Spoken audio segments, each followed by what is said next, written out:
Hola, senors and senoritas.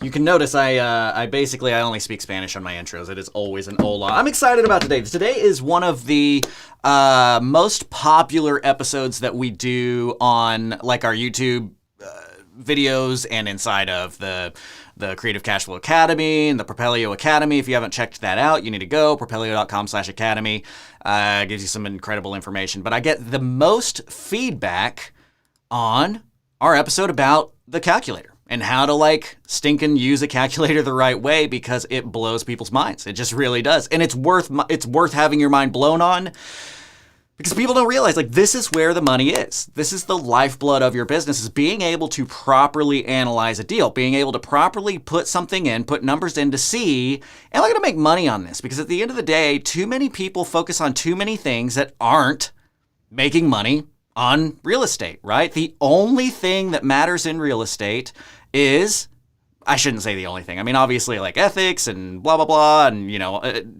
but like at the end of the day, you're in this business to make money. So when you're analyzing a deal, you have to look at it as money in versus money out. That is the thing that matters. And the most important rule of real estate investing is don't lose money.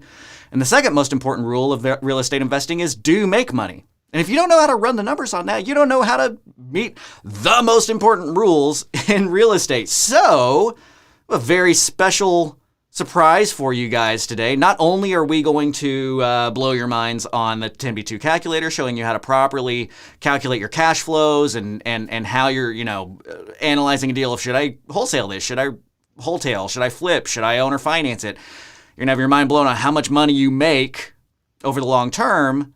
But the very special surprise that I have for you guys today, for those of you who are OGs of Grant Teach Me Something, we can welcome back the beautiful, the wonderful, the fantastic Mr. Ryan Harper. Grant, teach me something. Yeah. Yes, we get the Grant Teach Me Something song back. That is the best part about this. Ryan, thank you so much for joining us on this today, man. It is really a pleasure to have you back. Yeah. And I guess I've already done all the educational piece I did with just that song. But I think the beauty of having me on is showing you the simplicity of all this stuff. Because I think when it comes to real estate in general, or the calculators, or if you look at it from afar, it's like, oh, there's so much noise, so much mumbo jumbo. But the reality is, if an idiot like me can process it, well, then an idiot like you should be just fine. And that's how you gain viewers. Is you just call everybody idiots, and they eventually want to sign up and be with you more. Do you want to give some shout outs and some welcomes? I said that with sarcasm and love, and hopefully if you saw the smirk, you realize I was saying it with stupidity. Right. I see Carl's watching. Matt, he's always watching. He's a huge guy. John Alvarez, Joe, what's up, guys? And then on the Facebook land, you've got Sammy, you've got Manuel, you got more Sammy and Anton. Anton, he's an OG, so that's pretty cool. That's awesome, man. It's good. And actually, Anton, it's funny. We booked some of you, if you follow me on Facebook, may have seen my trip this weekend out on a boat. We took a pontoon out. We decided we wanted to get some socially distanced fun with some of our friends on the lake, take the little boy out for his first time on the water. And who was it, if not Anton? That was the guy that we rented the boat from. He was our captain for the weekend. So it was really funny. We get on the boat and he's like, Grant, he like took off his hat and sunglasses, like, what's up, man? It's like, oh, hey man, how's it going? So Anton is watching today. Thank you, Anton. That was such a fantastic trip. Our family had an amazing time. I can totally see Anton saying, Grant. I don't think that was his accent at all. I don't need your sass, Ryan. I don't need your sass. But I will say we have some people very happy. Carl says, yay, Ryan is back. Matt says, glad to see you back. So yeah, glad to have you. I really am. It's going to be a good time. So let's jump in. Let's talk about some of this. Let's talk about how to make money in real estate. Because again, this is what it's all about. And Ryan, can you tell me? I just gave the answer here, right? What is the most important rule of real estate investing? I know your most important rule. I mean, the real most important rule is clout or nothing.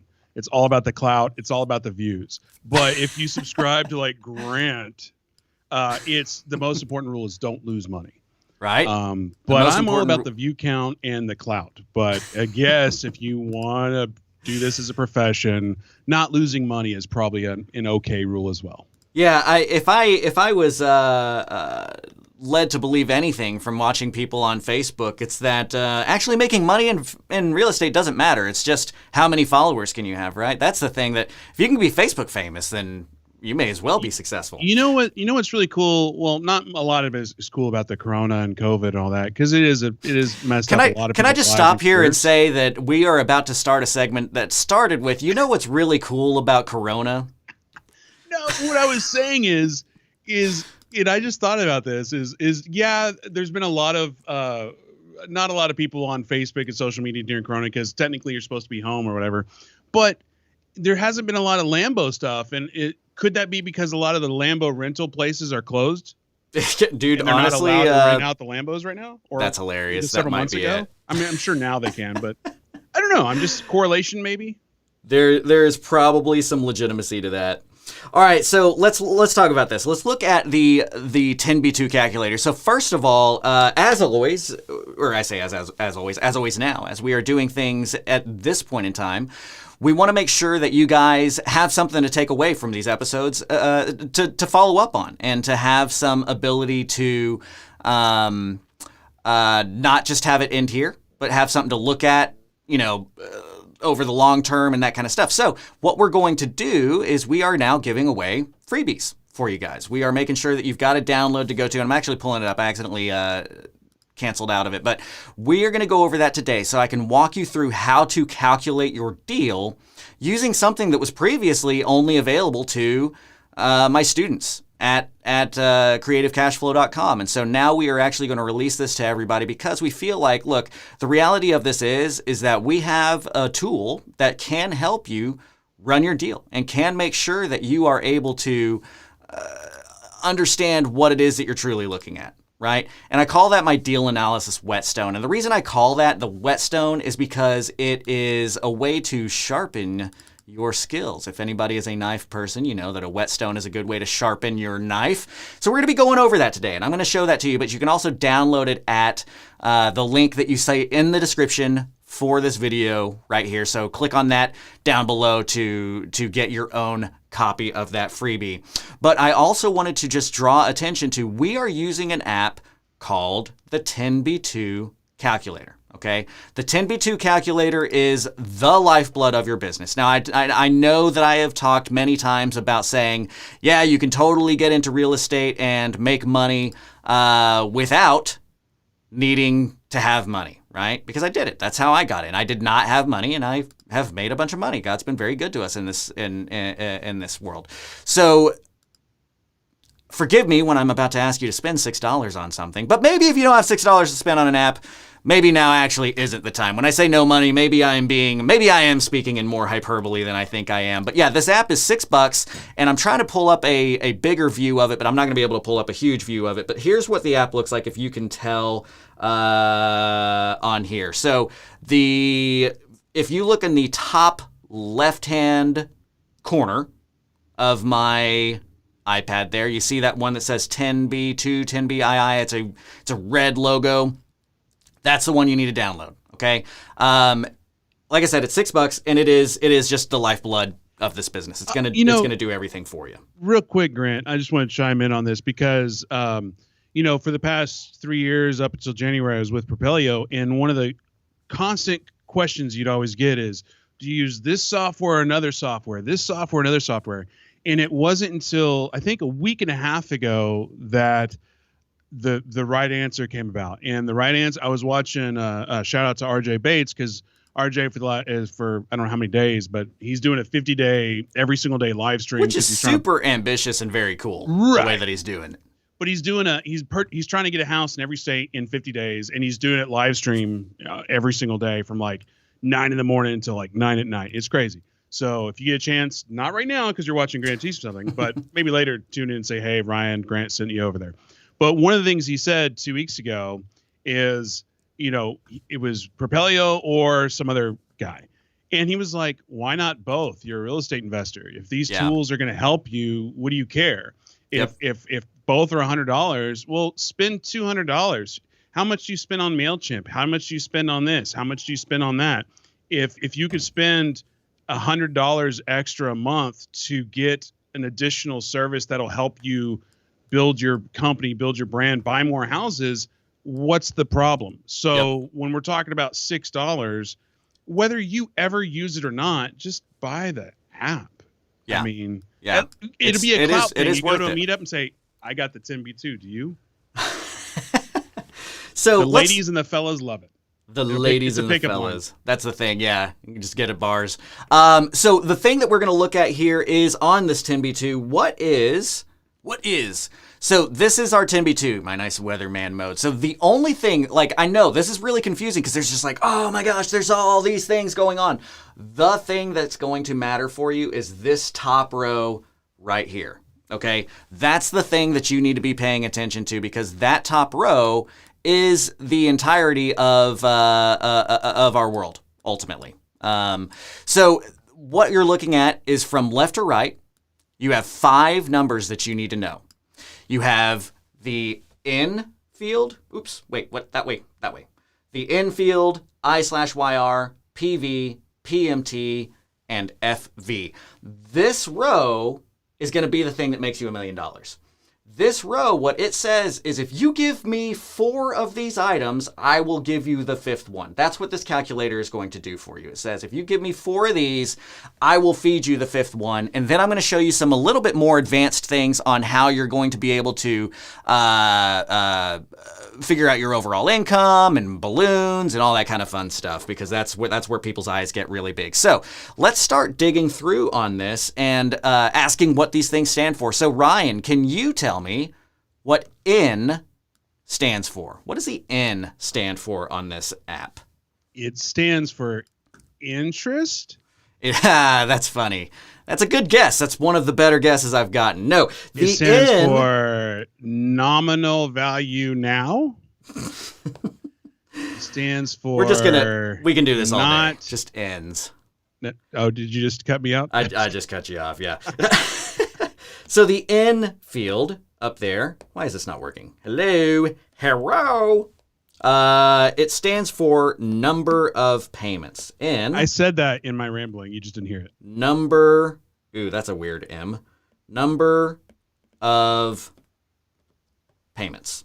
And I just want to say, when you asked me, Matt Smith is on my team. So when he dropped in the comments, technically I was still right because it's a joint effort. That's right. We do. We have a award that must be given out to Mr. Matt Smith for getting it right because this guy pays attention here. So I/YR. What does I/YR stand for? Can you tell me? Interest per year. Hey, this guy got it. All right. So that one is interest per year. Okay. Then we have the PV field. What does PV stand for? I have no wit, so I'll just say present value. Hey, that's the guy. All right, so we've got present value. Now, that's actually what it stands for, right? Like that's actually for the technical answer of what is the actual. You'll hear me call it the principal value a lot because it makes a lot more sense to us as real estate investors to just think of things as the principal value, but the real word is present value. So I'm going to put principal right here just because I kind of have renamed it to make it a little bit more obvious for people. Then we've got PMT. This one's the hard one. Can you possibly guess what that would be? It's the monthly payments, isn't it? Yeah, I was being sarcastic. So yes, that one is... He's like, wait, hold on, what? It's going to be a hard one. Now, FV, I will give you, is final value. I know the answer to this one. Final value. Do you know the answer? 0. Ha! That was my...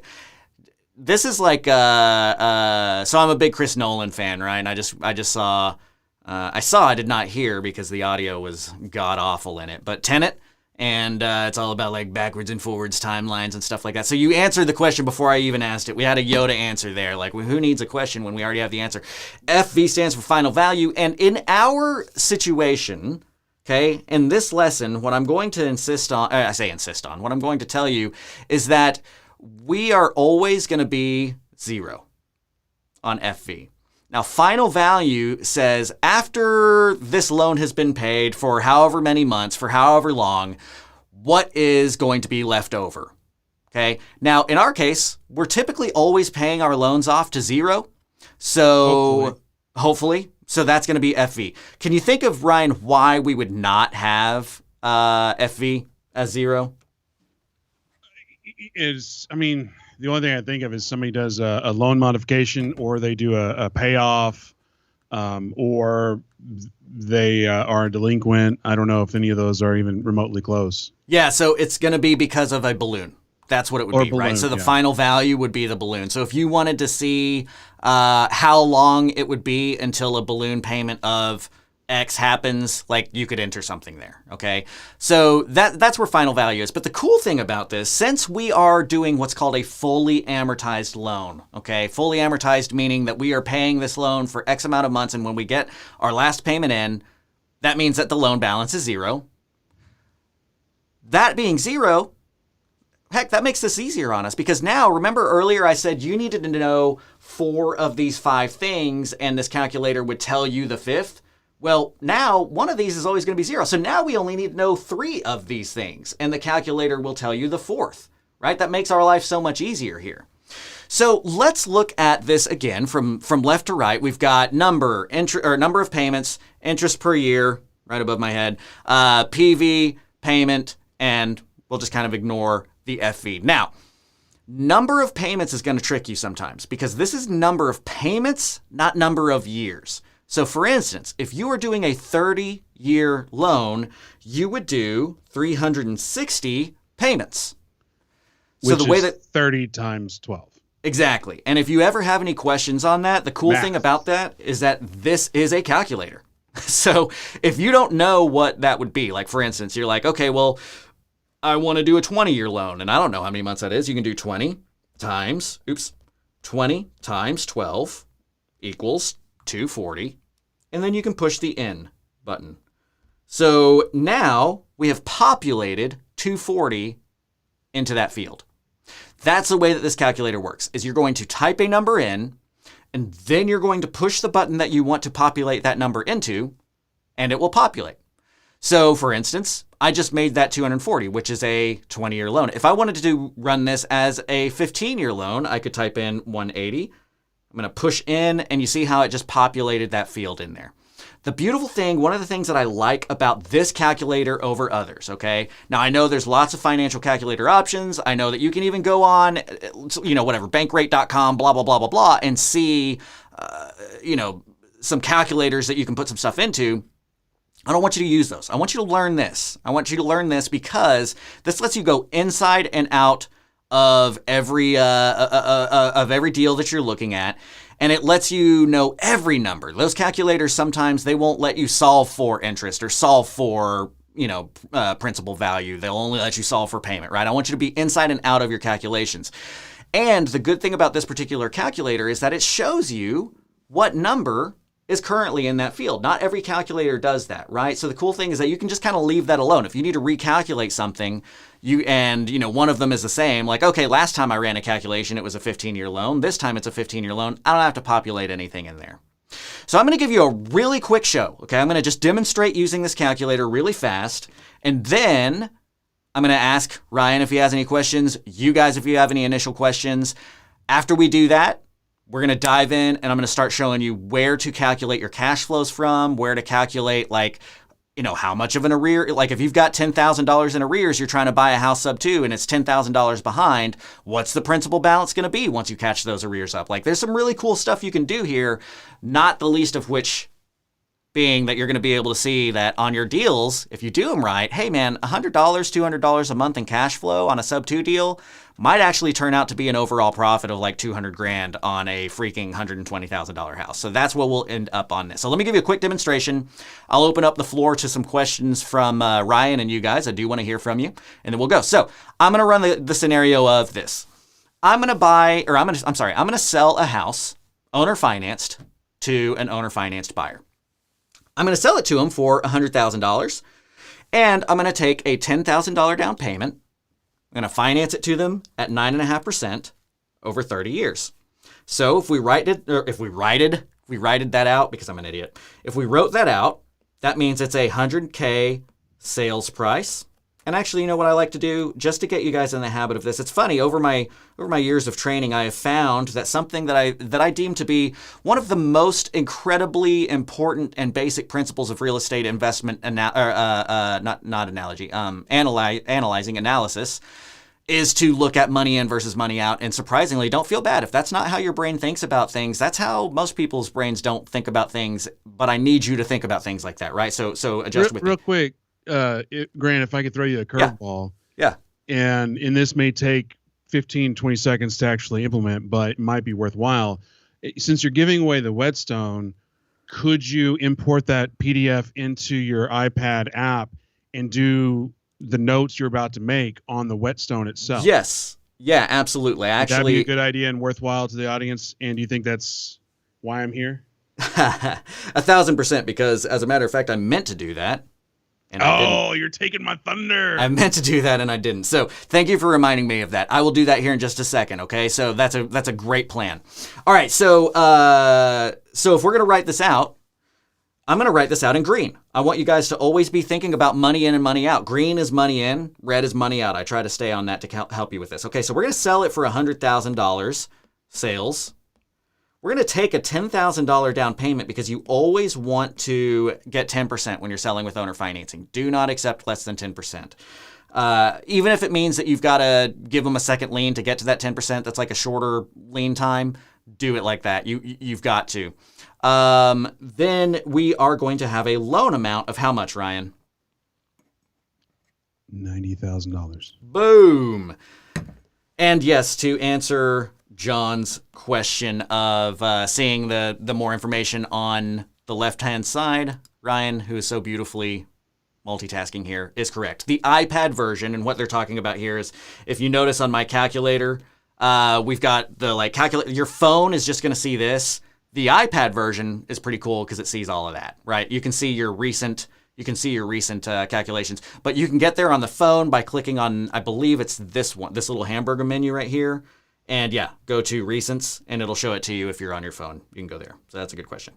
All right, so let's hop back in over here. We got a $90,000 loan amount. Okay.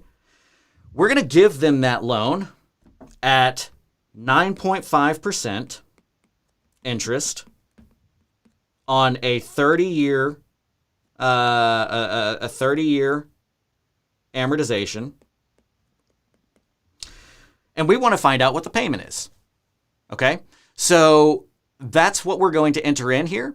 So let me ask you these questions. What numbers do we put in and where? Ryan, do you want to chime in on this? Like, if we want to put in, remember, we want to put in 3 of those 4 items that we see on the calculator.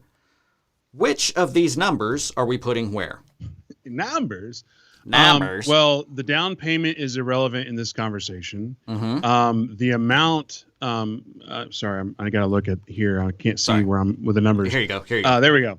So the 9.5%, is that annualized, or is that a 9.5, or do you have to divide that by 12? Like, how is it on the calculator? Great question that I am impressed and surprised that you know to ask, because that is you don't think I'm intelligent? No, it's not that I don't think you're intelligent. Relief only, and I'm just an idiot. No, it's just one of those things that, like, comes out. Honestly, unless you have run a financial calculator on some of the other, what I would consider to be inferior calculator options, you might not have realized that other options will actually ask you to divide by 12. Like, if you're using like an HP 12C, which is what I learned on. As a matter of fact, I might have like a physical 12C sitting over here anyway. Not that it matters, but I know I've got 2 or 3 sitting around. If you learned on like a 12C, yeah, you've got to do some stuff like that. You have to divide out by 12. One of the reasons I like the 10B2 is that you don't have to do that. The 10B2 is, hey, if you've got a 9.5% interest rate, that's what you're putting in to the calculator itself. So, yeah, Eddie's giving Ryan props here. He says, "You're on fire, Ryan." So that's exactly right. This guy, I never used it before, but this is what you're talking about, right? Actually, no, that's not a 12C. Or is that a 12C? It's a HP 10B2 Plus. Oh, that's a 10B2. Yeah. Oh, yeah. That's the version of what we have on the app here. It's using the same algorithms. It's just a app version of it. But because it's not on my phone, it's never been used. But I have one. But according to my middle school teachers, we would never have a calculator in our pocket, so we needed to know how to do this stuff in our head. Of course. All right, so let's put that in. So he says 9.5% is the interest. So we're going to put in 9.5. We're going to type that first. What button am I going to push now, Ryan? The IYR. Boom. See how that changed it to 9.5, right? So now what's the next thing that we need to enter in? So we've gotten this one. It doesn't matter though, right? Because it doesn't matter. You don't have to go in order. You can just go wherever your brain goes. Yep. Exactly. Good observation. So what's you crossed out 90,000. You meant to cross out the 9.5. Yeah. All right, so let's do 90,000 next. Where does 90,000 go? That goes into the present value. Yep. We're going to put that in present value. Now, or principal value, sorry. Well, yeah, present value is really the right word. So you're smarter. You're doing the smarter version. Now, what's the other thing? We need 3 items to find our fourth, and we're looking for the payment, right? So the final value is 0, or the future value is 0, and then you know the amortization is 30 years. So the 30 times 12, 360. Yep. Yep. And then that's the FV is 0. Right, so FV is 0. We're going to do 360. And guys, you'll come to learn this. 30 years, 360. 20 years, 240. 15 years, 180. 10 years, 120, right? Like, you'll just get used to doing these things. But the nice thing about this, I'll show you just a real quick shortcut. What if you are running this to find out what the payment is or something on an underlying lien of a sub-2 house that you want to run, and they have 18 years left? You're like, well, crap. Well, I don't know what 18 years worth of payments is. You can do 18 times 12. I'm going to show you just a real quick shortcut because I'm too much of a fan of efficiency. You don't even have to hit the equal sign and then populate it. You can do 18 times 12 and just hit N, and it'll populate the solution of that mathematical equation into that field. Science. Science. So we're going to go back to 360. So now to solve for this, we're going to push the button for the thing that we want to find. Okay? So I could either solve to say, hey, if I did a $90,000 loan at 9.5% for 30 years and my payment was $487.30, what would the final value be in 30 years? Or if I know that I want this to be what's called fully amortized, meaning it's not a balloon, and I want to pay it down all the way to 0, I want to know what my payment is. I'm going to solve for payment. So I click on that, and we've got $756.77. This is our payment. This is how we find what the payment is going to be to our end buyer. And here's where I'm going to blow your mind. This is a very, very common type of loan that you're going to do in owner financing. A 9.5 interest rate on like a $90,000 loan for 30 years. Anybody want to guess how much interest you're going to make on that deal over the long run? Ryan, you want to throw a wild stab out there? I'm sorry I wasn't paying attention because John Alvarez I was just consumed with love from John. He was saying, man, I missed the bantering between these two guys. So what was the question? Good. The question is, if you want to throw out just a wild stab at what do you think one of our viewers who does this loan over a 30-year period at 9.5%, $90,000 loan, what do you think they're going to make overall interest, interest in everything? A $90,000 loan, 30 years, 9.5%, maybe $185,000. Let's look. So I'm going to hit right here on this orange button. Yeah, pure guess. So what you're looking at is this button right here, this orange button. I'm going to hit that first. Then you're going to see it change the fields to be all these, like, see how there's like orange options on all these? The orange one's going to pop up, and I'm going to hit this FV, which turns into amort. So let's do that real quick. I'm going to hit the orange button. Now I'm going to hit amort, and it pops up with an amortization schedule. Now, that is nice and quick and easy for you to look through. Maybe you want to see a little bit bigger of a view of that. If you hit the share button, which is in the top left, here you go. You've got a full-blown amortization table that tells you everything about that loan. One last thing I'll point out to you on this is if you look in the very bottom left-hand corner right here, it says loan date. That's something that's easy to miss if you didn't know to look for it. And that is helpful sometimes because if you want to really know where something is, you put the loan origination date here. So like, for instance, this says, September, but loans don't typically start on a day but the first. So I changed that to the origination date of September 1st. You'll see the first payment would have been October 1st, and that's where it kind of moves things forward. So kind of cool here. But check this out, guys. I'm going to zoom into this for you. so that we can point out where we are. We have a loan of $90,000, making $756 a month. And as far as total interest on this loan goes, you're going to get $272,437 back. That's this number right here. That's So just the interest? No, interest, you almost nailed it on the head with interest, right? What you said, like 170 or something. I said 185. 182. Check you out, Boom. brother. Boom. That Science. Or guess. Same thing. I don't know if you can hear those, but I just gave you the DJ air horn and some applause over here. Yeah, good job, man. That was great. I don't think I could have been. I would have been able to do that. So yeah, so we're looking at just in interest alone on this deal, you will have made $182,000. Right. So the thing that, we just came out of a series where we were talking about the benefits of knowing how to do everything, including owner financing and wholesaling and all that kind of stuff. Well, this is one of the big reasons, because if you got this deal at 70 cents, you might have wholesaled it and made $10,000, $15,000, $20,000. But if you just ran with the interest, dude, you're getting $182,000 worth of interest plus any kind of equity spread that you may have had in that. That's really significant. Yeah, I think, and that goes to the larger overarching point of real estate is a lot of people get caught up in, the smell of houses is the smell of money. Cat piss is smell of money. And they get all this, there's all this noise when it comes to real estate. If you tell people you're in real estate, oh, are you an agent? Are you this? Because it's so wide. But the reality is real estate's just math. Yeah. It's just, if I spend $1, how many dollars do I get back? Mm-hmm. So in this situation is you're making a loan for $90,000, but you're making $182,000 in interest back. Yeah. So is that worth your time and effort? Well, that depends on who you are. Most would say absolutely. Right. But sure. I think people get too caught up in the Lambos or the noise, but it's just math. And that's why spending $6 on a 10B2 calculator is a really good investment. Yeah, $6 is going to make you 182. I think that's a pretty good. What's the ROI on that? And I do want to give a quick shout out to John and Eddie, who both nearly nailed it. 180, 182, right? Great job. Again, same team. Same team. All right, guys, if you're watching on Facebook too, comment, guys. We're not getting comments over there. I want to interact with you. If you have questions, I want to answer them, okay? So before we hop into kind of a next section here, Ryan, can you fill me in or ask, if you have any questions or something that may be worth pointing out to you at this point before we move into where we're going next with actually filling these things in.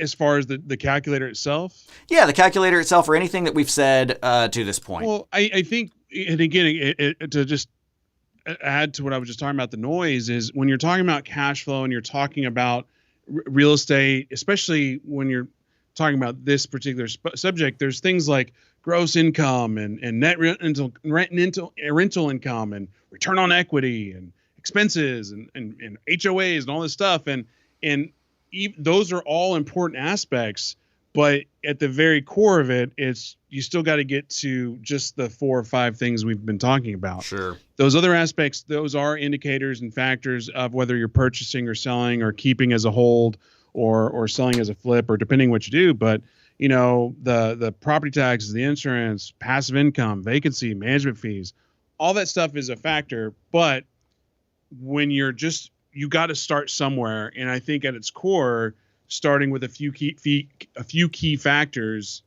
like what Grant just went over, that's the core. And that's why I say real estate's just math, because if those things don't make sense, those 3, 4, 5 factors don't make sense now, what happens when you add all the noise? When you add all the noise might be a positive thing. And you're like, well, your next door neighbor is Tom Brady and blah, blah, blah, blah. It's like, okay, that's great. But these core factors, if it doesn't make sense, then you're buying on emotion and not the core of math. Right. Exactly. Does that make sense? Yeah, totally. And I love that you bring that out because again, I don't care why you buy a deal. I just care that you've got a why behind the what, right? If you have a reason why you're buying it, that's fine. You get to run your own business. You get to decide what it is about this deal that you like, but I want to buy a deal is not a good enough reason, right? You've got to have some math behind it. And that's what leads into what our freebie is for you today. If you, again, the freebie is in the thing below. Go ahead and you can click on that whenever you please to download this for yourself. But this is our analysis whetstone. All right. And this is something, like I said, I've previously only given this out to students. We are giving this out to you now, but this is a great way because creative financing gets complicated. Trying to find something gets complicated. And I made this in such a fashion to where you should be able to use this for analyzing a real life deal and be able to use this to practice, right? Wait, are those the buttons for the calculator on the correspondent? That's a great idea, Grant. You're a genius. Was that your idea? No, that was your idea. So these are the buttons that you would need to push on this calculator to put into this field. And you'll notice up here, I've got some instructions, right? These instructions are made for you to just like go in and practice, to just go mess with some stuff. And I gave you an idea of what you can do to use this to sit down, even if you don't have a deal to analyze, and get used to it because you practice like you play. Right? You want to make sure that you're used to this because it's going to let you know, hey, where's my cash flow? Where's my equity? Where's my, is this a deal that I want to do or not? So let's run through this real quick. And to Ryan's point, I am going to pull this up on my iPad and we're going to fill this out together. And I'm going to show you guys how we can do that. So John, there's a link in the description of the video that gives you the download. As I have said like 7 times, John, pay attention. I'm messing with John because we actually know each other. So and if it's not there, then I'm just a jerk. But there should be a link in the description of this video in Facebook and in YouTube that allows you to click on it and get that download. All right, so let's dive in. We're going to come in here on the deal analysis whetstone, and we're going to run some numbers. Now, this is where you look at here. We're looking at acquisition information. Okay, so what I'm looking at now is we're moving from just talking about the calculator and we're starting to talk about, I have a real deal on the table that I want to look through and I want to see if this deal is worth me doing. So first, and then Ika, thank you for putting that out there. Ika just did drop the link into the comments there for you. But first, I'm going to put in a ARV for this property. Now, what you'll see up here, like it says, make this stuff up. Right? These are things when you're practicing, just make up some numbers to see. Like, don't try to create a situation because I want you to truly have randomized answers so you can see what real life looks like because real life is random. You see a bunch of different stuff. So let's dive into it. ARV. What are we going to say that this house is worth, Ryan, that we're looking at to analyze? $73,000. Okay, so this ARV is, I'm going to say 75,000 because we typically are going to do ARVs in rounded numbers. What does this house rent for? $1,250.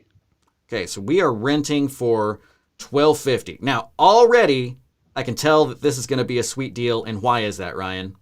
Because it's well over the 1% rule. Exactly. Can you explain to us what the 1% rule is for everybody? And 1%, and I was actually talking to a buddy of mine from Ohio, and so the 1% rule is not universal, but basically 1% rule is if 1% of your ARV is what you're getting on rental comps, then that's a good deal. But if, say, the house is worth 100, but you're only 100,000, but you're only renting at $800 a month, well, that's below the 1% rule. And maybe that's more of a flip or an owner finance versus a hold. But if it's worth $100,000 and you're pulling in $1,000 a month or $1,200 a month, well, that's the 1% rule or above the 1% rule. So that makes it a better buy and hold opportunity. Yeah, absolutely. Thank you so much for drawing that out for us because that's the truth right there, right? Like if you run into a deal that's in that 1% rule, there's a really good chance that it's going to work out for you. If you're going to be subtoing that and selling it with owner financing. We've been away from that for a while, especially like in the DFW area. It got down to like 0.5, 0.75. $1,000 houses was renting for, $750. Those make it a little bit more difficult. That's one of the reasons why I'm encouraging people to look national, to look for zip codes that really work for your model. You don't have Ohio, what he was talking about is more like a 2 or a 2.5, 3%. Yeah, dude. Yeah, I've bought like probably 8 houses in Ohio in this last couple of months. Like it's been nice. All right, so we've got a $1,250 rent comp. We've got $75,000 ARV. Now, what are we going to say that is still owed on this property that we want to buy sub to? What are we going to say is still owed on their loan? $115,000. 115. Let's make it a little bit. Can we swap this? Let's do. You said random numbers. I know, but I am going. I want them to go home and run random numbers so it can see. I want to set up a certain scenario. So this is what I want to do. Actually, I'm gonna say 65,000. Yeah. Okay. Cool. So actually, I'm gonna try and make this a little bit easier for everybody. Just slightly. I am gonna manufacture a situation now that I say that. I'm gonna make this worth 100. Okay, got it. Shut up. I'm gonna make this worth 100,000, and we're saying that they still owe 65,000, is what you said, right? What is the interest rate that they owe to Wells Fargo? 5.5. 5.5. That's a great answer. Now, you'll notice I give you guys some little tips here, right? Make it up. Typically, we see between 3.5 and 6.5. Oops, I hit the wrong button. Typically, we see between 3.5 and 6.5, right? Right here, right? The rental comp. Make it up. Do your previous value by like 0.75 or 1.25, right? I'm trying to set you guys up for success and getting your minds prepped and ready for analyzing these deals. Even though I want it to be randomized, I still want it to be somewhat realistic of what you're going to see in the real world, or else we're not, it's kind of wasting your time. Next, what we see here is the underlying remaining term. Typically, almost every deal you're going to see in owner financing is going to have somewhere between 18 and 28 years left on the loan. So what are we going to say is left in terms of years or on this sub 2 loan? Let's say 11. Okay. Well, okay, let's do 11. Sure. Let's randomize it even more. All right. So we're going to say that there's 11 years. All right. I just love it. You're like, do I really want to call on Ryan ever again? Or should I just make up my own numbers? Beside the fact that I literally was just like, hey, something between 18 and 28. And you're like, 11 is between 18 and... I can't see that.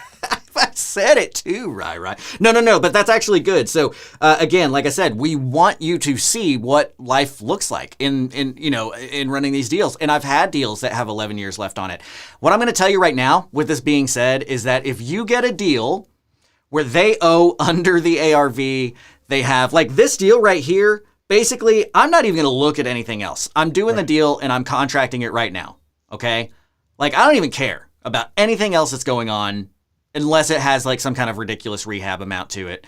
But why is that, Ryan? Why can I just basically stop the analysis right now and be like, dude, I'm doing this deal? Well, because it only has 11 years left. It's at 65, and it's just the interest is fairly low. On a deal like this, you could probably put it in a wrap, and a wrap donut, hashtag. Wrap donut, hashtag. And because you could immediately wrap it and make a 4% interest, and because there's if the house is worth, what did we say, 100, and the underlying loan is 65, well, there's $35,000 of equity right there already. Right. And there's just the wrap on that alone is going to be make it worth it. Yeah, absolutely. The interest. So I have kind of a rule of thumb inside of our operation that it's not something that I, bring out to, in the education side much, but when we're underwriting a deal, if somebody wants to sell us a house sub 2 that has under 15 years left on the loan payoff, it's pretty much a green light. If it's a sub 2 deal that has under 15 years on it, it's pretty much a green light. Because if we go back to, actually, I have an amortization schedule still up. I don't know if this is the one that we just looked at in a second. No, I don't think it is. I don't think you have me up right now. I think. Oh, yeah. Sorry. Thank you. Which is fine, but I'm watching you watch the computer, and I know I got this going on. I know. That's why we have the wonderful production values of Mr. Ryan Harper with us. So if you look at, I'm just going to explain one quick thing about the amortization schedules here that you may or may not have realized previously, which is, like I talked about earlier, all your beginning payments are all going towards interest, right? This is our first payment here, which I'm kind of in the way of, but you can see we've got a juking you out. We've got a $105,000 loan balance with a 770 payment on this particular AM schedule. So that first payment is 770. Of that 770, $700 of that payment is going purely towards interest. This is why it's so great to be in real estate. You get all of your interest up front, and then you've got $70 that is affecting your principal. And you can see that reflected here in this graph, right? The red line that you're looking at is how much interest is being paid. The blue line that you're looking at is how much principal is being paid. So over time, right, you are getting to a point where down the road, right, our first payment was $700 was going towards interest and $70 was going towards principal. Well, let's look at our last payment. Our last payment in this case would be September 16th of 2050. The payment is still $770, but on the last payment, only $5 of that needs to go towards interest, and $765 is going towards principal. Because again, the way that an amortized loan works is that upfront is where all the interest gets paid, and as time goes on, the percentage of that payment that's going towards principal or interest just starts to change. So if you are posed with a possible deal that is, they're willing to let you take it over sub 2, and they only owe 15 years or less or fewer on that deal, dude, your payments are hammering away at principal. That's what's great about that, right? At that point in time, the payments that you are making, whatever that is, are going to be on the side of the spectrum that is just hammering away at principal. So you know that your equity in that deal is growing quickly, because every time you make a payment, it's giving you more and more equity in that deal. Any questions so far? I want questions. I want you guys to be, tuning in, really engaging, really letting us know, because I want, you're the hero here. This is all about you, the viewer, right? I'm not just talking about this so I can talk about this. I know how to analyze a deal, right? I want you to be able to leave this episode with this freebie, with the ability to go practice for the next couple of days and run this on a real live situation that might come into you. I want these printed out. I want them next to your phone, wherever your desk is, wherever you pick up your lead calls. I want you to have a stack of Whetstone sitting right there so that you can, run these while the phone comes in. Yeah. Or while the call I know comes in. John is asking you to run the calculator again on this or on this example, Yeah, or just we're continue about running. to. But one thing I do want to point out on all this is the importance of this is not just to be able to analyze a deal, but once you develop the skills to do this, I know Grant did this about a year and a half. He probably needs to do another one, an updated version of it. But it's good for just figuring out how to negotiate on the front side, because you can say you talk to Sally Sue or whoever, and you're like, well, how much do you owe? It's like, well, that's none of your business.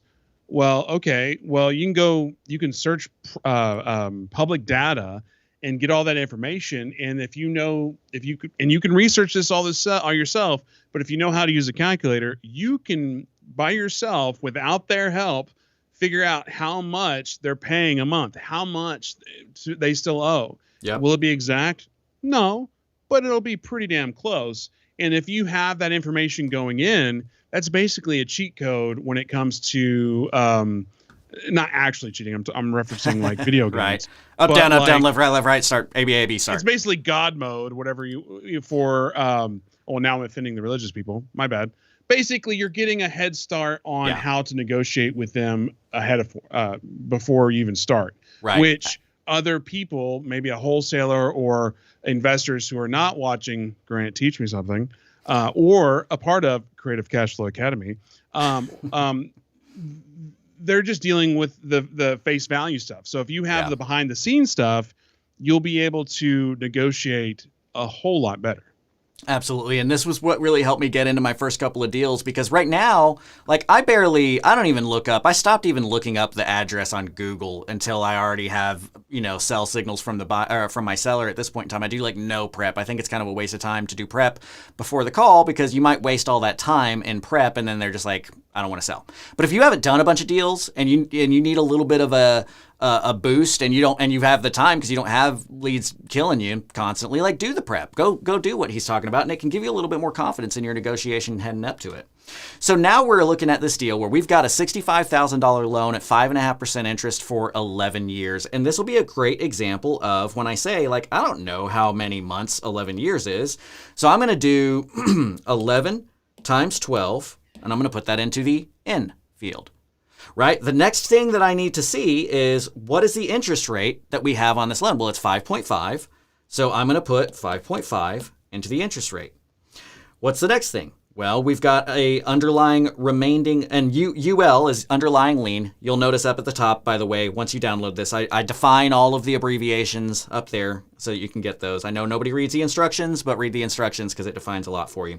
The underlying lien's remaining principal on this loan was $65,000, and we want to know what our payment to Wells Fargo is going to be. Well, our payment's going to be $657.41. So now I'm gonna put that in, and this gives us, what was it, $657.41? Is that right? Yeah, $657.41. So this gives us the outlook right here of what is the loan payment going out. This is a red number.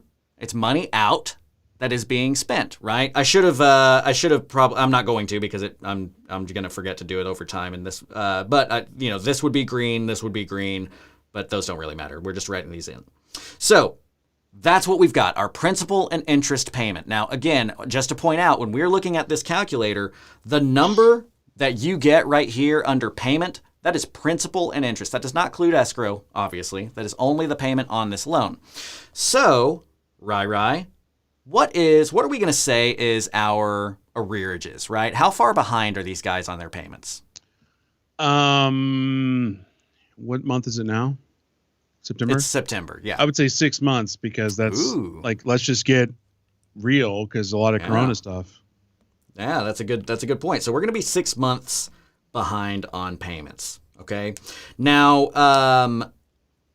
this is a topic that I don't want to. We're already an hour in, so I can dive deep into a lot of these things. I want to give you all a quick overview of this, and then if you do end up joining at CreativeCashFlow.com, these are the types of things that we can really dive into deeper. But I want to give you the introductions here, and then you can go to like Propelio.com/academy. You can go to CreativeCashFlow.com, sign up to the like Creative Essentials there, and we can go over these things in more detail. Because you get more one-on-one time here, but I just want to give the overview. So if they're 6 months behind on payments, what we're going to see when we get a bank statement from, a mortgage statement from our seller, it's going to say that they owe whatever, $10,000, right? Well, of that $10,000, some of that is going to be the principal and interest payment. Some of that is going to be escrow. Some of that is going to be fees, all that kind of stuff. Right? So you'll see $10,000, but it's not like you're going to go in there and have a $65,000 balance. You pay $10,000 in arrears, and now you've got a $55,000 balance. Only one of those items, and I'll go through this quickly. And like I said, I don't want to spend time on this. I just want to give you all the intro of that. If you think of what makes up a payment, okay, you've got principal, you've got interest, you've got taxes, you've got insurance, right? And then if you look up what goes into like arrearages, you're also going to have late fees and you're going to have legal fees, right? So if you are posed with a possible deal, only this item right here is going to affect,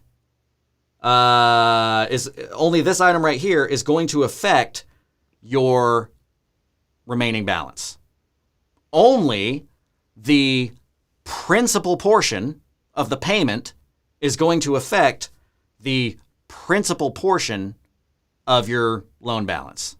Does that make sense? Is that clear enough? So in other words, last thing I'll say here is, let's say that each of these items was $500 a month. Okay. So it's $500 every month in each of these, which it doesn't typically work out to be, but you got a normal payment of $2,000 at that point in time. Let's say that they're 6 months behind. You're going to be looking at a total arrears when you look at that mortgage statement that says, hey, they're 6 months behind on $2,000 payments, which means that they are $12,000 behind. And we've added in late fees and we've added in legal fees. So maybe they're $15,000 behind to catch this loan up. Okay, so you're going to come in and you're going to buy the house sub 2. You're going to pay down $15,000, but only right here is going to affect your principal balance. 500 times 6, which I'm really bad at math. I'm only good at calculators, would be $3,000 that you would get off of the principal balance. Okay, so that's a side note. I don't want to spend too much time in there. You can rewind. I promise it was explained well there. If you didn't understand it, watch the replay, rewind that. I want to dive back into our actual analysis here at this point in time. So let's look at this part. We're 6 months behind. Now, I'm going to put in... I know on the YouTube, you should be able to just sign back in, hopefully. Yeah, we'll see. We'll see if we're still going on this. Hopefully so. So I am pushing back to our restream, and I believe... Okay, so we're still good on Facebook. Hopefully on YouTube, that's pulling up as well, which I would assume that it does because it's pretty good with YouTube stuff. So, yeah, hopefully we got you guys. I'm sorry about that. I will figure out what's going on there. But let's jump back in here, right? Let's make sure it's on so you're not... Oh, good call. Oh, it's on. It's on. On YouTube? It's on the YouTubes. Perfect. We got a Matt Cagle saying we're on. All right. Take Thank over the goodness. technical. Overcoming. Sweaty palms. Overcome. Okay. So we're going to say that we are $4,000 behind. John's like, relax, dude. Relax. Yeah, I know. My bad. Here I was trying to grab a cup of coffee. Yeah, right. All right. So we're going to say that we are 6 months behind. I'm going to jump straight back in here. But I have to share my iPad to you. Boom and boom. And boom. Perfect. How much repairs do we need on this house? I would say $12,500. Okay, so we need $12,500 in repairs. And we're going to ignore the cash contract price for now because I just want to analyze this for you guys running as a owner finance deal. So the owner financed offer price, this portion I'm also going to ignore because this is assuming that they need a dollar amount that is above what they owe. Okay, so for the sake of ease, for the sake of trying to keep this simple for everybody, we're going to keep this as they're letting you buy this house sub 2 only for that price, right? It is straight sub 2, no money to the seller. You just got to cover the arrears. You got to cover the repairs here. So then the next thing that you got to do is you got to look at, now that I've gathered the proper information on our acquisition, we also need to know what could this possibly sell for, right? Now, I'm going to ignore the wholesale thing because, again, we're just going to look at this only as an owner finance deal. The whetstone is made to help you know, should I retail it? Should I wholesale it? Should I owner finance it? Anything like that. But we're going to look at the owner finance sales price. Now, what you'll see me mention here is something that gets brought up a lot. This is typically 100 to 110% of the retail ARV. Now, I'm going to just make a general rule and just say, man, just run these numbers at the 100% value. Just run it for what would it sell for at... what would it sell for on retail on the MLS? Just use that number. It's going to help you have a more conservative answer and be sure that you're getting a good deal. So we already said that the ARV on this up here was $100,000. So that's what we're going to put here as the owner financed sales price. Okay, so if I sold this thing for $100,000, would I have to pay an agent commission? Okay. So that's typically going to be anywhere from 3 to 6%. And I have to admit, I'm realizing now this is a little bit outdated. Now I'm kind of encouraging people to run your deal as though you have to pay 6% commissions. If you do not have an agent, because that's one of the things that when I ran this, it's like, well, running in a circle where we all had people to run it, but I'm realizing like not everybody has that. Grant is just saying, I'm going to put in over and over again. I hope that that's not what's happening on Facebook. Maybe refresh that. John, could you refresh that? Let me know if it's still happening that way. But I want you to run this as though you have to pay 6%. Just like if you don't have somebody to sell your house for you, just analyze it and see if it works. Because at the end, what we're going to have to figure out is if it doesn't work, what needs to adjust in order for this to work. Now, if you're a member of CreativeCashFlow.com or the Propelio Academy, I want you to watch these videos called Backing Into the Deal and Knowns and Unknowns. So those two will help answer this question of, what do I adjust and when I just want to throw these things into the calculator and show you how to analyze it. So let's say that it is 6%, okay? So if it's 6% of a $100,000 sales price, Ryan, what is 6% of $100,000? Well, Grant, I don't have my 10B2 calculator handy. Well, is it $6,000? It is $6,000, and this is why I like using $100,000 as our number, because it makes it easy for us to run these types of deals. Closing costs, okay? This is something a lot of people don't pay attention to. Also, holding costs is something a lot of people don't pay attention to, and this affects your deal.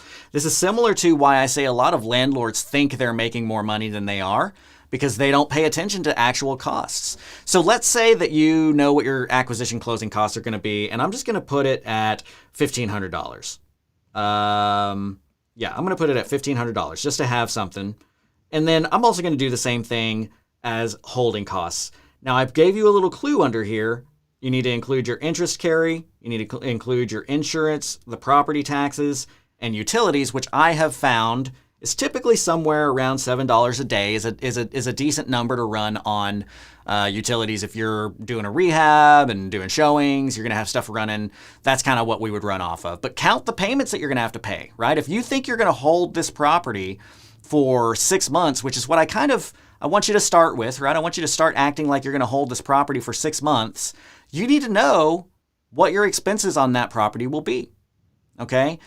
So first of all, if we're buying this sub 2, right, that means that we are going to be taking over on this payment of $657 a month.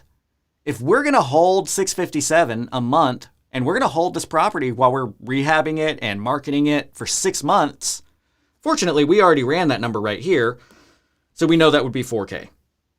So I get to use that number right here. Now, insurance, property taxes, I don't have those numbers yet, but guess what? Down here I do, right? There's my escrow information. Right here, we want to know what our annual taxes are and what our annual insurance would be so that we can run our numbers on what our monthly expenses would be. So I'm going to say for this $100,000 house that we're going to have a $1,200 tax bill. I'm just going to kind of use some round numbers for us. Now, annual insurance, I put 1.25 here of the owner financed loan amount, but we can do 1.15. I've seen those insurance rates going down a little bit. So I don't have this number, insurance, yet, right? So I come down here, I look at my property taxes, and I see, okay, it's $1,200. So I know that it's going to be $100 in property taxes, and we're saying that we're going to hold it for 6 months in this scenario. So that means I would have $600 going towards property taxes. If I'm saying I'm going to hold it for 6 months and I need to use a utilities number, if I'm doing $7 a day, I'm going to do 7 times 180 days. No, is that right? 180 for 6 months? Oops, I think that's right. 6 times 30. Is now the time to point out that you're the one with the calculator? That would be the time to point that out. Okay. So we got 180 days times the $7 a day. You're to spend another $1,260 in utilities. So the only thing I still need to find out is my insurance to figure out my holding cost. Ryan, does this make sense where I'm headed right here? Yeah, it's just I don't have the whetstone. I see it like on a Oh, right. Let me reshare. Like a 30-second delay. So Yeah, it's trying to hard. I mean, at the end of the day, if you have the information, that's the whole point of this document that you put together and that's why it's so important to download it and just buy a $6 calculator. This calculator is worthless unless you use it, and the whetstone is worthless unless you use it. But if you combine the two, it's not so worthless. It's actually a useful tool. Right. And I was going to share my Skype got lost in the void of, you're a Mac guy with multiple screens. Do you ever have that happen where like you try to switch screens and you don't go all the way and then it just like disappears on you? Oh yeah. Like if you're doing, cause I have 4 screens and a laptop, and if it gets right in the bevel, it's like, where'd it go? Yeah. That's why you got to push the F3 button and it pops everything out. Oh, that's a really good idea. Yeah. Okay. Sweet. So I'm here. That's why you fill us in with the tech and with the banter. And I just want to point out, John, he says I'm brilliant timing with my bantering. He does. You do have brilliant timing. Okay, so Let us still stuck on me again, by the way. Well, I'm stuck on you too, so I think that's where we all win. All right, so we need to know our insurance here, and we don't know our insurance yet, right? We want to come here when I'm running an analysis here to see what your cash flow is going to be. You've got to run it based off of what your end buyer's insurance is going to be. Okay, so don't use your current seller's tax rates. Don't use your current seller's insurance. You want to see what the unexempted taxes would be, and you want to see what your end buyer's insurance would be. So to find that, what we look at is what would the owner financed or your owner financed buyer loan be, and we multiply that by a multiplier. In this case, I'm saying 1.15 to 1.25. So now we need to know what that loan would be. I said earlier what the down payment would have to be. What do we require as a down payment, Ryan? I would say probably at least 10%, right? Yeah, exactly. So we require a 10% down payment. So I'm going to say we get 10K down. Oops, I'm sorry, I put that in the wrong place. So I'm going to say that we get 10K as a down payment. If we have 10K as a down payment, what does that make our loan amount to our borrower? $90,000. $90,000. For how long are we going to finance this deal to our borrower? How many years? It's negotiation, and it's also your personal take. I forgot what you do, but I mean, if you were a big bank, you do 30 years, but I can't. It's been a while since we've done one of these episodes. Yeah. I kind of want to say you do 20, don't you? No, I actually prefer to do 30. Yeah, I want, because this is, to me, owner financing is big. You make more money the longer. 30,000 years? 30,000 years is how long we're going to do this loan. And then interest. What are we typically charging on interest to our buyers? Again, it depends. And then also depends on your what your RM and low will let you do. Yeah, what your probably 9.5. It's usually about 9.5. But I'm going to fill you in on something here too, which is why rent rates matter so much, is when you are doing a owner financed mortgage to somebody, if somebody would pay $1,250 to rent this place, don't you think they would pay $1,250 to own this place? Right? You would think, yeah. So what we do is that's why the rent comps are so important. See, our world in owner financing is going to be squarely sitting between retail comps and rent comps, okay? So you've got your rent comps, you've got your retail comps. Everybody's used to looking at your ARV over here and seeing what the house is worth ARV.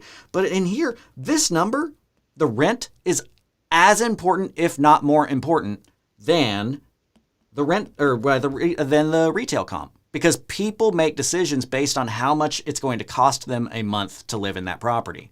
That's why it blows my mind when it comes to real estate investors, wholesalers, whoever, especially the new guys that don't even consider what the rental comps are when they're determining an ARV. And it's like, that's like half the component when it comes to negotiating. Because again, in this scenario where the BS numbers I threw out is if you have a really strong rental number, but say the ARV is low-ish, and even if the seller is not coming down and maybe you are buying at a higher rate than you normally would, but that rental number is so enticing, of course you got to pursue it. And that's why the more information, the better. And you always have to, I haven't said this in a long time, but the minute you think you know everything about real estate, find a mirror and slap yourself. That's why you always have to keep learning and just hungry hippo, more and more information. That's absolutely right. So let's look at our insurance. Okay. Now that we know what our loan amount is going to be, I'm going to multiply that out by our multiplier here, which I've said is 1.25 in the sheet. But I'm also saying is, hey, we're seeing a lot of 1.15s, so I'm okay with running that number. It also kind of depends on what state you're in, but I'm going to say 90,000 times 1.15. This calculator is nice because you actually got a percentage button on there, and that would mean insurance for the year would be $1,035. Okay, so we're going to put that in. I'm just going to say $1,000 just to round it off. I'm going to ignore PMI and MIP right now, but always make sure that you know if your underlying lien has MIP or PMI. My first year in the business, I lost about $90,000 a year because I wasn't paying attention to that number, and that's not what you want. So total every year. Actually, you know what? I'm going to turn this insurance number, just to make my life easier, I'm going to turn this insurance number into another $1,200. So now we have a $2,400 annual escrow, which means that every month we are paying $200. Right? So now we know that monthly we're paying $200. Well, you know, I talked about this a second ago, but what makes up a payment? A payment is PITI. What does PITI stand for? Rai? Principal, interest, taxes, insurance. Right? So in our world, the reason why rent rate matters so much is that your rent comp I was right. You were right, yes. It was equals your PITI payment.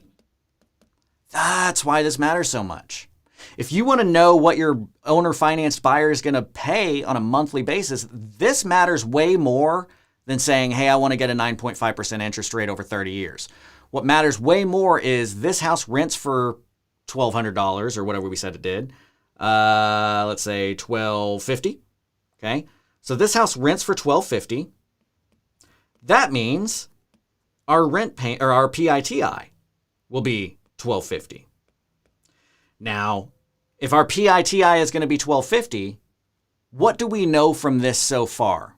What that we've run? I know this is a little bit of a, you know, we're getting a little bit deep in the headiness here on figuring these, but out of PIT and I, what have we found out on our whetstone for our buyer? We know, well, it goes back to the initial statement about all real estate investing is just math. Mm-hmm. So if the PITI combined is $1,250, the first thing I do is, and if you already know the payment that you're making, you would subtract the payment out of that and then determine what the difference is between what's available and will that cover the insurance, the taxes, and the other I. Insurance. Yeah, interest. But the interest is covered in that payment that you already have. Right. So all you have to do is subtract that from the $1,250, and then if that covers the insurance and taxes. Thank you. So what we're going to look at here is on this particular deal that we're running, what do we actually know? We actually know that we're going to end up with a $90,000 loan amount because we looked at our ARV, our retail comps. We knew that the house was worth $100,000. We took 10% down, so we got a $90,000 note. We actually know that we want to run on a 30-year mortgage because that's what we do all of our deals. We haven't yet figured out what our interest rate and payment are going to be because I don't want to just put in 9.5 because that's not what matters. Interest doesn't matter. Principal matters. Principal must get paid. Interest might get paid. Okay? So this one's the one that matters. Then what we know is, again, what's our rent comp? Our rent comp was $1,250. Okay, so our principal, interest, taxes, and insurance will all add up to $1,250. But so far quick, on this sheet, but real quick what on have we that, found? Grant, if I can interrupt, you could make a strong argument that the rental comp $1,250. Could you take the insurance out of the equation because as a renter, they're more likely going to have to get a insurance in addition to that $1,250 as well? Yeah, that's a good question. I think that in my experience, what we look at is the borrower. I start to get pushback from borrowers when our PITI payment exceeds the rental payment by more than like 10%, right? So you can usually push it a little bit. If you got a $1,250 payment, or I'm sorry, 5% a lot of times is really the key. If you got a $1,250 payment, you might be able to get $1,300, maybe $1,350, right? But you start getting pushback when you start getting above those numbers because people, you know, again, and here's why.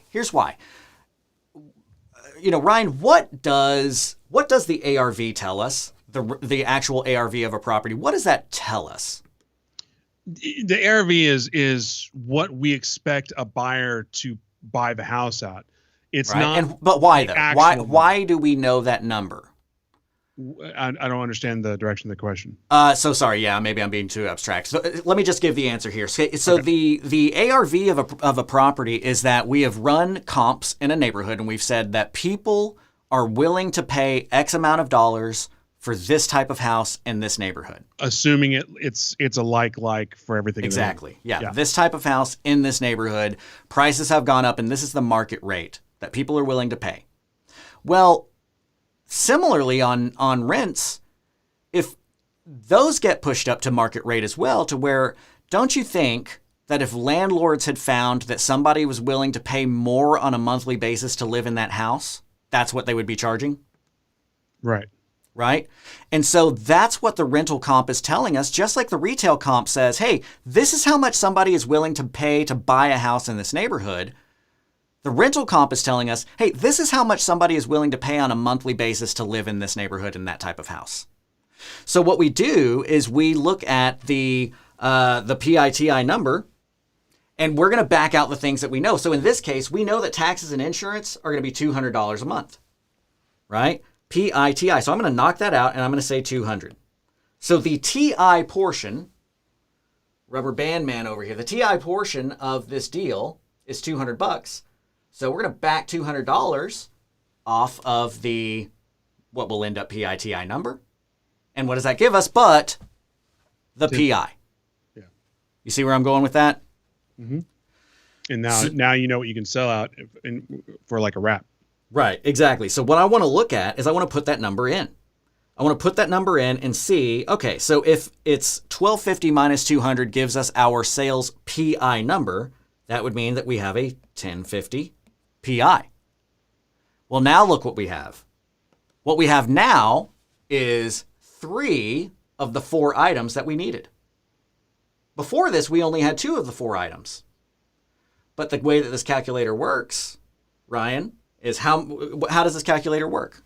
Well, it uses the factors. If you have 3 of the 4, I mean, I don't know how a calculator works. Some ones and zeros, a ton of them. Sure. But like if you have 3 of the 4, you're just using simple algebra and all those things to find out the last number. Yep. It's X equals YZ. And if you know one of those things, you can figure it out. Yep. So what's the formula? I don't need a formula. Yeah, no, that doesn't matter. But that's you answered what I was looking for, right? We need to give this calculator 3 of the 4 things, and it will solve for the 4th. Yeah. So what I'm going to do here is I'm going to enter those 3 things. I've got $90,000 PV.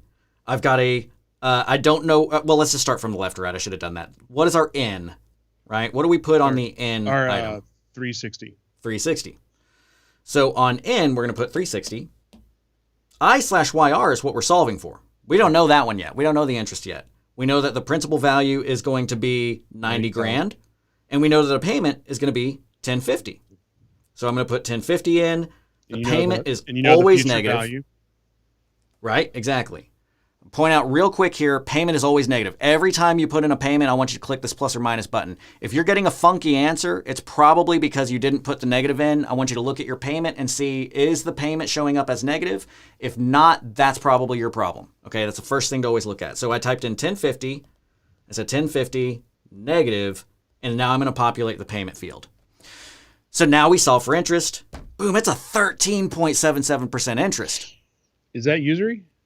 Depends on what state you're in as to where it's usury or not. Usury is the most you can charge on a mortgage in a certain state. Texas is 16.99. For instance, Michigan, it's like 11 if you're a regulated lender, 24 if you're a non-regulated lender. But the other thing that we want to pay attention to is, like you've seen in our Dodd-Frank stuff, like I want to be a higher priced mortgage. I don't want to be a high cost mortgage. Long story short, what that boils down to is right now, well, the answer that it boils down to is you want your interest rate to be the APOR plus 8.5. You want that number to be greater than your APR. Okay, so right now, I'll tell you, and this is just Dodd-Frankism, again, a totally different track. This is a long episode already, so I'm not diving into everything. We have other episodes. Look through Grant Teach Me Something that I talk about on this. But APR right now is right at 2. So that means that our APR would need to be less than 10.5. So I know that right now, I'm not going to want to charge 13.77 on that loan. I am going to kind of go back down to 9.5. And that stinks. I could push to 10. I could push to like 10.5 even. And actually, that's probably what I'm going to do. I'm going to do 10.5 on my interest and resolve for the payment. And now I know that the payment that I can expect to come in is $823.27. But would you, knowing all these factors, maybe not? You wouldn't want to renegotiate price. But if you know all these things going in, would you go, hey, well, maybe $100,000, not the price I want to sell this at, because it's under finance deal. Maybe I sell it at 105. Maybe I sell it at 110. I don't know if you just heard your DJ horn, but you got another one of them today. Because I went, like they got it, you didn't. Are you saying my mic is broken again? No. You're absolutely right. That is, again, I don't want to dive too deep. We can go on for hours on this stuff, but you're absolutely right. If I'm looking at a situation where I can afford to charge $1,050, I want to do everything that I can to charge $1,050.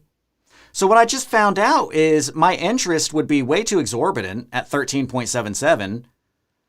So Dodd-Frank regulates what I can charge interest-wise for like different compliance issues and that kind of thing. But what it doesn't care about is what do you charge as far as like the value of the property. So I'm just kind of curious. If I went down to 9.5 interest and solved for the loan, that would mean that I could charge up to like $124,000 loan, right? So the thing that is a little bit I don't want to say unfair to the situation because we're using extremes purposefully. But in the real world, you're just not going to typically see right now houses that are in this scenario of like a $100,000 house at a $1,250 rent with such little taxes and insurance going into it. But we're using these extreme examples to kind of walk you through that process of figuring out how that might go. So can I throw you maybe not a curveball, but just a slight question? Mm-hmm. So in this scenario, when we were saying that, okay, well, we want to try to get up to 1050 because of the 1250, and the 9.5% is that 824, whatever it was. What if you do have an HOA or a homeowners association payment? Would you want to include that in that 1250 kind of block? Yeah. Or would you want to put it above that block? Yeah, when you've got, and that's a good question again, when you've got these things, you can typically go like 5 to 10% above on payments, monthly payments as well. And so that's where that would mix in, right? Like you got a $1,250 rent, but there's an HOA and there's, servicing fees. And so maybe you can get $1,350, right? Maybe that's the number that you're working with. I'm going to skip to the end here to give just, again, out of interest of time. What I would do in this situation is I don't like charging more than 10% over an ARV. The reason why is we collect a 10% down payment. And I don't want to put a person into a house where they're automatically upside down. I think if you do a $110,000 sales price, which would be a 10% increase, you get a 10% down payment, so you're getting a $11,000 down payment. Then you're looking at a $99,000 loan on a $100,000 house, which is not too dissimilar from a 0% down like VA loan, right? And I don't think anybody has a problem with 0% down VA loans. So what I'm going to put into my calculator is I'm going to put in $99,000. I am going to put in the 10.5% interest because I want to stay under that APOR plus 8.5. Again, you can go look at our Dodd-Frank videos to figure out why I'm saying that. And what that did is that got us up to $905 in principal payments. So this, again, I know this is confusing, but that's the beauty of these things is that you can rewind and rewind and rewind. And I promise that we went over it in such a way that you should be able to understand. But if not, please ask questions because we're all about answering the questions. That's why we're here. But I'm going to throw these numbers in for us, okay? So we are looking at, we just found out, hey, we're actually not going to sell it for that because our rent rates allow us to sell for a lot more. So I'm going to change a couple of these numbers now. I'm going to come in here and I'm going to say, well, actually, we're going to sell it for 110 because rent rates support that. And we're going to sell, I'm not going to change the agent commissions just for the sake of time here, but we're also going to sell it with a $11,000 down payment, which gives us a $99,000 loan, which then when you run all those numbers using Dodd-Frank, using rent rates, we're looking at a 10.5% interest and we're looking at a 905.59 principal and interest. The only item that we still have outstanding here is this one because we did not yet have our insurance number, but we found that out down here. Okay, we ran our insurance number, so I'm going to go ahead and populate that in. It was $200 a month. I'm sorry, it was $100 a month. We did it for 6 months of holding. So I'm going to put another $600 in there. We want to know our holding costs. So we already figured out our interest was $4,000. Our insurance and property taxes right here are going to be $1,200. Our utilities, $1,200. We're looking at $2,460 plus the $4,000. we're looking at $6,460 in holding costs. So now, believe it or not, we have a full picture of this deal. Now, believe it or not, we have the ability to look at this deal, and now we're going to find our profit numbers and see if we want to do it or not. Okay? Do these numbers make sense? So let's look at it. I'm going to ignore the cash flip. I'm going to ignore the wholesale because we're only doing owner finance for this. As you can see, it's been a super long video already, so I don't want to get too far down all of the You're other welcome. roads. Anytime Ryan's on the screen, he's going to hog all the camera. Nah, it's good. I shouldn't have gone so far into the calculator. Probably just pointed people to the calculator video. But hey, we like to give you a full perspective of everything that's going on. So what is our owner finance down payment net? Now again, I do explain it down here in here. Owner finance owner finance down payment less the upfront expenses like arrears, agent fees, upfront cash, anything that has to be paid for upfront. Okay, you have the down payment to pay for that. And this might be a negative number. I call that going net negative.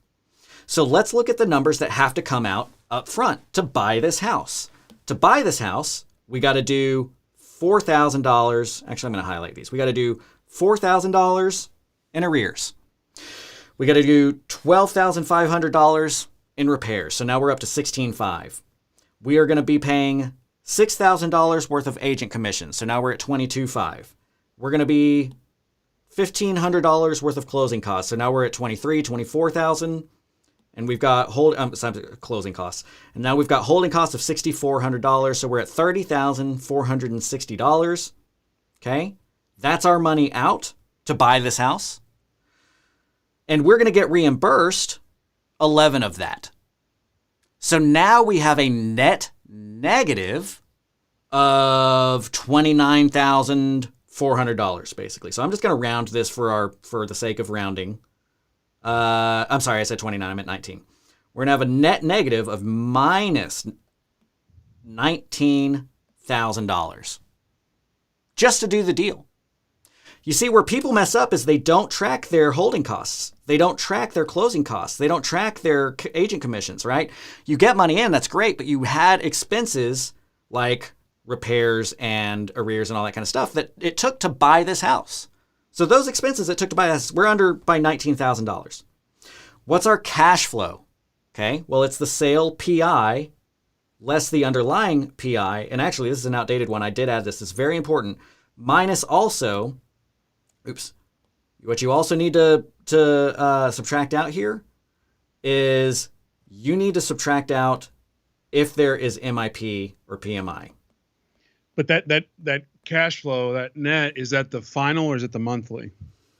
That is the monthly cash flow that you'll be looking so for. there should be two numbers though, because I'm not what the hell do I know? But there's the number of one that when you're wrapping. And in this scenario, it's only 11 years because after 11 years, that cash flow will be a lot higher, correct? Yep. Yeah, you're absolutely right. So what we want to look at here is, so we've got our cash flow net profits here. Well, money in was $905.59. Money out was $657.41. So I'm going to do 905 minus 651. That's your cash flow of $254 a month. Okay? So you're going to get $254 a month, in cash flow. And then last number that I want to put in here is the owner financed equity. And again, this is the underlying remaining principal versus your owner financed loan amount. So our owner financed loan amount, what was that? Are you talking about the... What was our owner financed loan amount? Well, originally it was $100,000, but then you changed it to $110,000. So that was the sales price, right? But then we took a down payment. Down payment was 11, so $99,000. Yep. So we're getting 99 in. What does the underlying lien still do? Principal. 65. So we take that. The thing is though, and that's where that's where the beauty of math is. As you've already stated with that cool graph of the interest and the principal and that 11, and that was the whole thing we were talking about earlier, but that 11-year mark, well, you're mainly covering the 11 years remaining, you're mainly beating up that principal. Yep. But those first 11 years that you're charging, you're mainly getting interest. So you have kind of this really cool dichotomy of you're paying down a lot of debt, but you're getting a lot of interest. Yep. And that's exactly where our analyze portion comes in, right? You need to analyze the deal. Now you have a full picture of what you need to do on whether or not you make money on this house. You have a full picture of it now. Now you analyze it and look and see, is this something I want to do? Like I said before, I don't care what you do. I care why you do what you do. If you have a reason to do it, that's what matters. And the only reason I do not accept is that I need to get a deal under my belt. That reason does not work. But if you have another reason, I want to hear that, and you should write it down for you here, right? Are you deciding to move forward with a less than optimal cash flow or equity or down payment or cash for some reason? Why? What is it that makes you want to do that? So let's look at this real quick. Just from we're looking at just our numbers right here. We're going to pay $19,000 out of pocket to do this deal. And again, I want you to watch the videos on the Propelio/Academy or CreativeCashFlow.com's like the Creative Essentials. We go over this kind of stuff of how you could borrow money on a private loan for that $19,000, be out of pocket on zero. Maybe you get $100 a month instead of $250, but you've got $34,000 to your net worth and you're out of pocket zero, right? There's a million ways to do this. I'm just giving you an overview of it. And again, if you join the creative accelerators, creative executives, anything like that, this will be stuff that I can really dive into you and really show you the ins and outs. But as you can tell, dude, seller financing is crazy. This is like the most remedial thing. And it's still very complicated. But the reason why we love this complication is it takes less money, it's less risk, and way more profits. You can churn and burn this thing, right? So we're out 19, but let's assume that we don't have private money on that. How many months would it be for us to make back and just break even just from cash flow? Well, if we're down $19,000 and we're making $254 a month, that would be $19,000 divided by 254. It's going to take 75 months to break even. How long until you make a profit on this deal? 75 months. Okay? So right off the top, I'm like, ooh, that's not good. But what is good? Ryan just told us, right? What was the reason I said that I might automatically green light a deal to start with? Well, just the 11-year, because it was so... Yeah. 20 years of it had already been paid off. That's 20 years of the interest, and now you have the remaining principals. Right. So on the wrap, that's a lot of interest that you get to take in, which is amazing. Because a lot of money is good. More money is better. That's more. Because more is more. So here's what I'm going to do for you guys, right? And I can, again, we are barely scratching the surface on this stuff. I just want you to see the reality of this business and how much money you can make on it. I'm going to say, to give you a good kind of overview of this, let's compare how much money you will have made on this loan overall versus how much money you will have paid on this loan overall. Okay? So I'm going to look at this amortization schedule, which is our money in, a $99,000 loan at whatever that is, 10.5%, blah, blah, blah, blah. And I'm going to compare that to our $65,000 loan at 5.5% with 11 years left. Why does it keep asking me if I want to reset when I do that? I'm curious.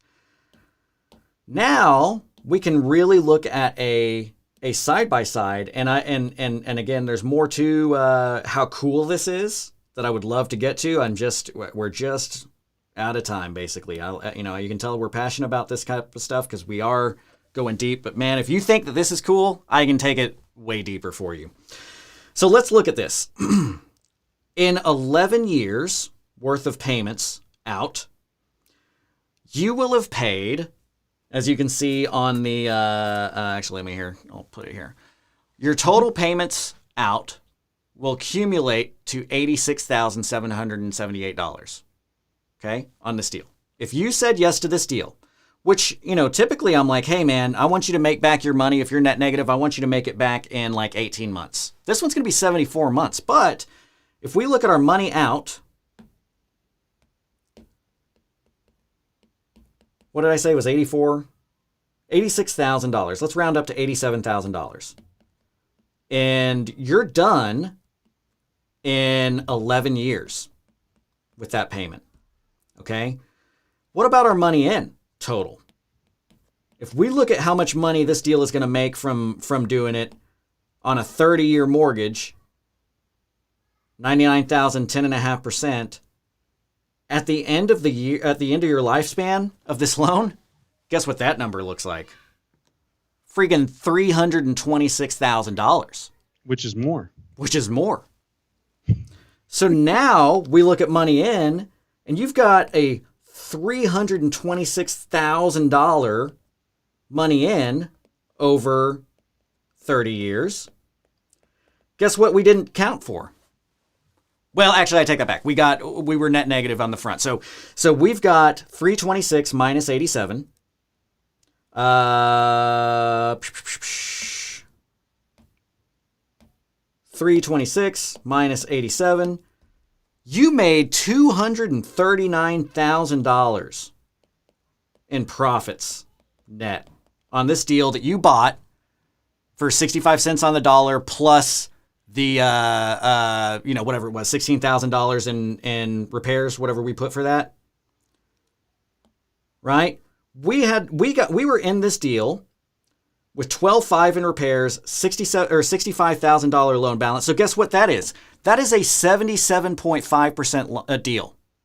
All you wholesalers out there, are you buying houses at 77 cents on the dollar?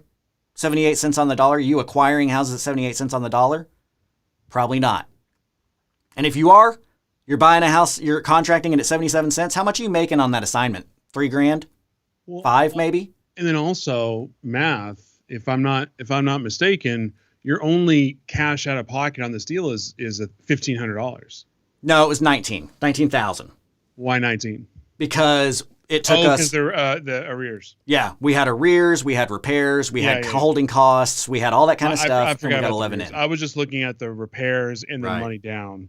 I forgot about the arrears. And frankly, I was conservative on this, right? Yeah. Like 6% for agent's fees. Hopefully, you don't have to pay nearly that much, right? Holding costs, all those kinds of things. Like I was trying to be overly conservative on these numbers, so maybe you can get that 19 down. Like I said, if you're in the academy, you'll know how to go out and get a second lien, a lender to give you $19,000 to fund this, right? So you are zero out of pocket. But guys, at the end of the day, you just raised your net worth. Okay, so you paid $19,000. Say it was your money. You paid $19,000 out of pocket for an immediate raise to your net worth of $34,000 and $250 a month. Okay, sure, it takes you, whatever. What's 74 months? That's a 7 years, 6 years. 74 times or divided by 12. Yeah, so it takes you 6 years to recoup your cash out. But you have a $34,000 net worth bump. What's the even with in that first year? What's the cash flow, monthly cash flow? It'd be $254 is what the monthly cash flow is per month. So you're looking at $254. So that's the money in minus the money out. Yeah, so you're making $3,000 back every year in cash flow. So what's $254? What's the percentage? What's your ROI on $254? Right. Yeah, on, so like $20,000 or $19,000 fee, so or whatever. You see where I'm going with that? How do you run that? It's 3,000 by. Thank you, baby. 3,000 by 19,000. Is that right? 16% ROI. Wait, what? How did you get the 3,000? 3,000 because that was 254 times 12. Got it. Yeah, so 3,000, and you put out 19 to get 3,000 a year. So that's right, right? That's how you run it, isn't it? Yeah. Yeah, so you're getting a freaking 16% ROI, which is that right? is already insane. Yeah. So that deal alone for 11 years is a great investment. Like, I mean, where can you go in the stock market and throw down $1 and get 16% return? Well, and then let's not forget, we're starting with a $254 cash flow, right? But we're getting $254. How long are we getting $254 for? 11 years. What happens after that? It goes way up. Now you have no underlying lien anymore. Now what you're looking at is the entirety of that principal and interest payment that was coming in from your buyer, that $905, in 11 years, your cash flow bumps up to $905 a month. for the next 19 years. Okay? So this is where I'm coming to you with the whole just analyze it thing. Again, I don't care what you do. I care why you do it. I say a rule of thumb is I want you to be caught up on your cash out in 18-ish months.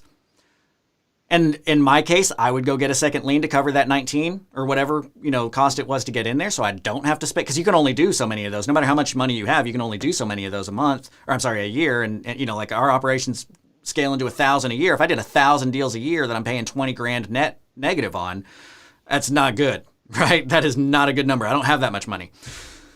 But if you've got $254 coming in cash flow for 11 years, and then in 11 years it bumps up to 905, and your net worth is starting at 35. But let me show you this. This will be the last thing I want to show you. Because our interest is so significantly higher on the money in than it is on the money out, if I look at where we will be when our loan pays off in December 1st of 2031 in 11 years, okay, our underlying lien is gone. Let's go to December 1st of 2031. What do you think your net worth is going to be at that point? Well, it depends. How many of these are you buying? Right. Oh. You have paid off that $65,000 loan. You paid off $65,000 in 11 years. Guess what? You have gone from having a $35,000 net worth to right here. You can see on that same month, the month that you paid off your loan underlying, they still owe you $88,000. Your net worth has gone up from 35 to 88 on that one asset, and your cash flow bumps up to 905 from 250. And so yeah, maybe you don't make money for 6 years. And if you've been watching Grant for a while, you should be trying to do one of these a quarter. You do one of these a quarter, you're going to be a gajillionaire. Yeah, absolutely. So guys, this is a very heady episode, but these, I told you I was going to blow your mind with how much money you can make. This deal was a 78-cent deal. How many of you contract those deals and make freaking $87,000 in net worth? And, and really ultimately what it boils down to is a $240,000 profit on a deal you contracted at 78 cents.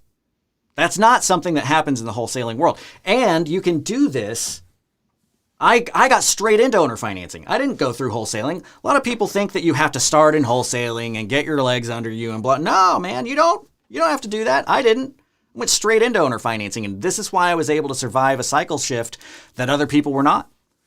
And this is why we will continue to be able to survive cycle shifts that other people are not. So I really encourage you guys to take this seriously. Look at it. This is a long episode that you can rewind and watch through a couple of times. And if you want more in depth of like figuring out how the heck do we actually do this, go figure it out with me at CreativeCashFlow.com. Go look at the Propelio Academy. Sign up. It's free for the Propelio Academy, right? So we want to get you guys there. I hope you enjoyed this. Give me some feedback. I hope that this was good for you. Matt does say that this was a great video today. Matt, I appreciate you being here. The other Matt Cagle saying principal buy down for the win. And I agree with Matt here. Ryan, it was fun having you back, man. I really enjoyed this. This was a good time. So thank you guys for being here. Again, I love teaching. I love getting you there. If you want to know more, check us out. But again, I have this whetstone for you to download in the comments and in the description of the video. You'll see a bit.ly link. Click on that guy. It'll take you to our page. Put in your email. You'll be able to download the whetstone to go use. Watch this, and this is going to sharpen you. This is going to help you create that freedom that everybody thinks that they're getting into when they get into real estate. Everybody thinks they get into real estate for freedom, and they end up on Wholesaler Island. That's a job. That's a support. It's a system that's built around making you have to continue buying houses. Grant, is it your birthday? It is my birthday today, yes. What? This was a special birthday episode Happy of... birthday to you. Happy birthday to you. Happy birthday, Mr. Grant Kemp. Creative Cash Flow. Grant, teach me something. Happy birthday to you. You're awesome, Ryan. Thank you so much. I appreciate it, man. This was a blast. Thank you for being here. Ryan, thank you so much for filling in, and especially last minute. I texted Ryan like literally 20 minutes before we started.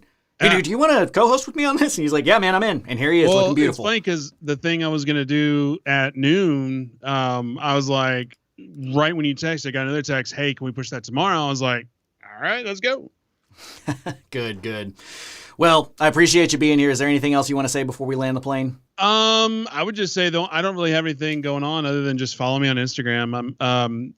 One of the things with Corona and COVID, all that is the chaos that is Facebook. It's like, so I still post there, but I'm not as active as I was for the past 3 years. I've kind of migrated over to more of the Instagram side of things. So, it's just at Ryan S. Harper. That's where I'm at over there. And, it's a little bit more fun. So I'm just trying to grow that. And, that's about it. Perfect. Well, guys, the best birthday present gift you could give me is share the video. Let people know about CreativeCashFlow.com. I love doing this. This is a ton of fun. I really appreciate you guys being here. Check out Propelio. Who started this all. That was Propelio that got us on the Grant Teach Me Something. They are a great tool to help you get those ARV comps, to help you get those rental comps that you might not have gotten otherwise. They're a great tool to get those lead sources like you might not have gotten otherwise. I've got the user interface has been improved so much over this last 6 months or so. Big changes going in and getting your websites and all that kind of stuff taken care of. It's worth its weight in gold, right? So if you need the tools to be successful on a practical sense of like, hey, how do I get my comps and all that kind of stuff? Like, check out Propelio. If you want the knowledge, come find us at propelio.com/academy or my company of CreativeCashFlow.com, which is where we continue trainings like this in depth. But I really appreciate you guys being here. This was a lot of fun, and we will see you next week, same time, same place on Grant Teach Me Something. Thanks again, Ryan. Grant Teach Me Something.